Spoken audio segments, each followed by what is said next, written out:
what's the ruling on cracking fingers? What about during salat?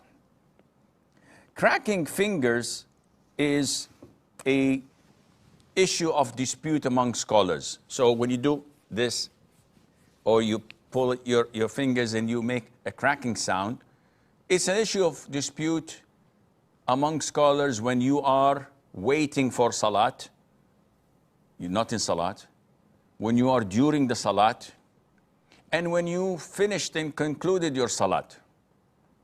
The most authentic opinion is that it is disliked and not recommended before the salat and during the salat.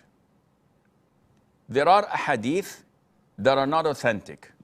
However, the jurors who consider weak hadiths better than their analogy or their logic, they would consider this to be safer rather than sorry. So they apply this and say before the congregation and during the congregation, this is not recommended. We would not go to the extent of saying it's not permissible, but it is not recommended.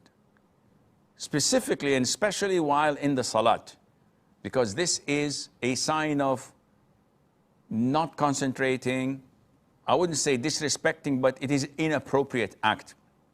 If you're standing in front of someone of a dignitary, for example, or someone who's wealthy that you're expecting him to give you something, or someone who may appoint you for a job, you wouldn't yawn and look around carelessly while he's talking to you and crack your fingers and do inappropriate things. No, you would stand in respect. Allah Azza wa Jal has the highest example, and we should do this as well.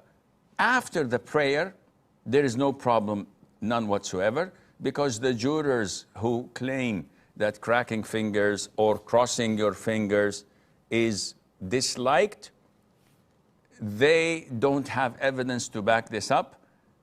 Rather, the hadith in Sahih al-Bukhari, when the Prophet ﷺ prayed the Dhuhr or Asr 2 instead of 4 out of forgetfulness, in the hadith it stated that after the prayer was over, the Prophet went to the pulpit, he crossed his fingers and put his right cheek on it as if he was worried or angered by something. So crossing his finger after the congregation, there's nothing wrong in that, and also cracking your fingers as well.